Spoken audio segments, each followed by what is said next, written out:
For more on this story, we can bring in our international affairs commentator, Douglas Herbert. Good to see you, Doug.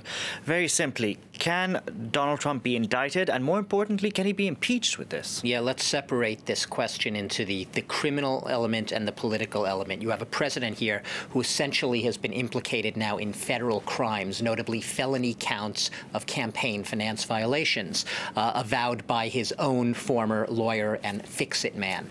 Listen, on the criminal front, we're talking about an indictment. Here's the problem with that. The Justice Department has issued separate legal opinions, sort of analyses. They're not actually hard law, but they're opinions that have set precedent.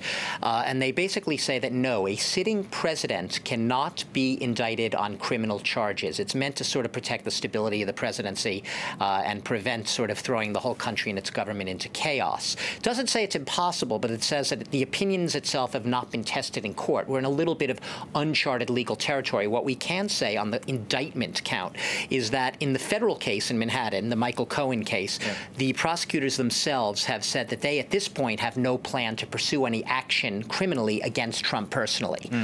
As for Paul Manafort and the Mueller investigation, that separate case there, he also has said that he sees these accusations of paying hush money to women as being outside the scope of his mandate to investigate Trump's campaign, and allegations of collusion between that campaign and the Russian government. So criminally, we could say absolutely, for now, there's no indication that anyone's going to move against Donald Trump criminally. Impeachment is the political plank here, separate from the criminal indictment question. Can he be impeached? We've been asking that question for a long time. Months and months. Right? So ask me the question. Can he be impeached? Can he be impeached? Okay, ask it again.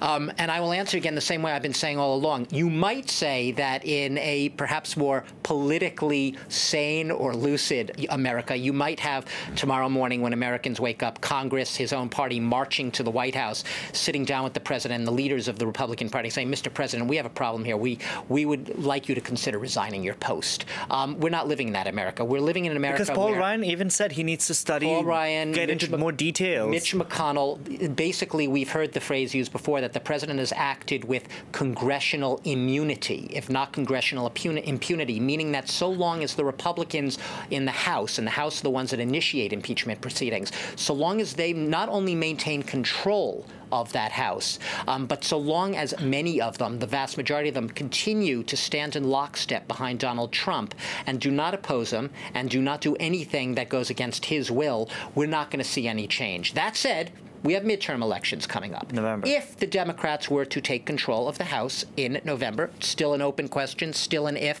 they could perhaps raise the impeachment issue. They would have the power to do that. Right now, there are questions whether it's politically astute or not for the Democrats to openly talk of impeachment, making that an agenda item. Some people say it's a no-go politically. Donald Trump's base and his Republicans still support him, some of them very staunchly. So for now, politically, impeachment is a no-go, even though in the minds of his opponents, impeachment is a no-brainer. We'll see what happens, especially when how he reacts to the story on Twitter later today. Absolutely. I'm sure. Well, he's waking up now. He tweets at about 3 in the morning. We'll see what happens.